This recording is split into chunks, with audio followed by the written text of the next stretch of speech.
తెలంగాణలో అధికారంలోకి కాంగ్రెస్ ప్రభుత్వం ఎన్నికల వేళ చెప్పినట్లుగానే మహిళలకు ఆర్టీసీ బస్సుల్లో ఉచిత ప్రయాణం కల్పిస్తోంది. ఇక ఈ పథకం అమల్లోకి వచ్చిన నాటి నుంచి ఆర్టీసీ బస్సుల్లో రద్దీ విపరీతంగా పెరిగింది. ఉచిత ప్రయాణం కల్పించడంతో ఆర్టీసీ బస్సుల్లో ప్రయాణించే వారి సంఖ్య భారీగా పెరగడంతో రద్దీ పెరిగింది.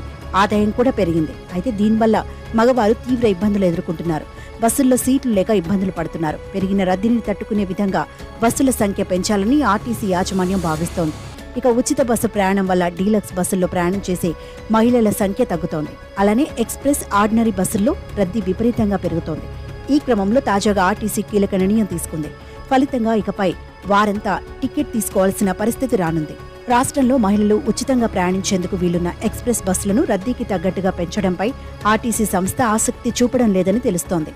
పైగా ఉచిత ప్రయాణం అమల్లోకి రావడంతో డీలక్స్ బస్సుల్లో ప్రయాణం చేసే వారి సంఖ్య తగ్గుతోంది. దాంతో మహిళా ప్రయాణికులను డీలక్స్ బస్సుల వైపు వారిని మళ్లించేందుకు అనేక ప్రయత్నాలు చేస్తోంది. ఇందులో భాగంగానే డీలక్స్ బస్ ఎక్కితే మహిళలకు బహుమతులు ఇస్తామంటూ ఆర్టీసీ కొత్త స్కీమ్ ను ప్రారంభించింది. దీనిలో భాగంగా హనుమకొండ, హైదరాబాద్ మార్గంలో జనగామ డిపో 3 డీలక్స్ బస్సులను ప్రవేశపెట్టింది. ఈ బస్సులో ప్రయాణిస్తే ప్రతి 15 రోజులకు 3 మహిళలకు గిఫ్ట్లు ఇస్తామని ప్రకటించింది.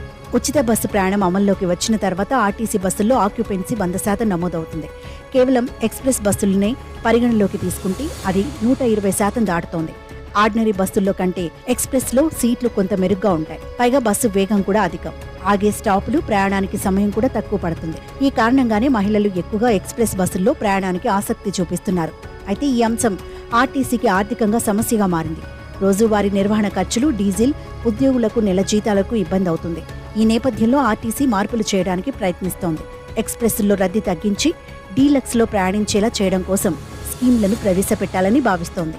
దీనికి తగినట్టుగానే ఆర్టీసీ ఎక్స్ప్రెస్ బస్సులను తగ్గించి డీలక్స్ల సంఖ్యను పెంచితే అప్పుడు మహిళలు ఖచ్చితంగా టికెట్ తీసుకోవాల్సి వస్తుంది. ఎక్స్ప్రెస్ బస్సుల్లో రద్దీ పెరగడంతో దూర ప్రాంత సర్వీసుల్ని రద్దు చేయాలని ఆర్టీసీ ఉన్నతాధికారుల నుంచి డిపో మేనేజర్లకు కొంతకాలం క్రితమే అంతర్గత ఆదేశాలు వచ్చినట్లు సమాచారం.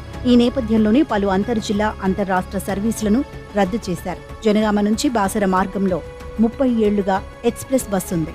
ఉచిత ప్రయాణం పథకం వచ్చిన తర్వాత బస్సులో రద్దీ విపరీతంగా పెరిగింది. దాంతో ఫిబ్రవరి మాసంలో జనగామ డిపో ఈ సర్వీసును రద్దు చేసింది. కరీంనగర్ నుంచి ఆంధ్రప్రదేశ్లోని నరసరావుపేటకు, సూర్యాపేట, మిర్యాలగూడ మీదుగా ఎక్స్ప్రెస్ ఉండేది. ఈ బస్సును రద్దు చేశారు. ప్రయాణికుల ఒత్తిడి పెరగడంతో ఇటీవలే పునరుద్ధరించారు. ఈ క్రమంలో ఆయా మార్గాల్లో ఎక్స్ప్రెస్ బస్సుల స్థానంలో డీలక్స్లను తీసుకురావాలని భావిస్తోంది అంటున్నారు.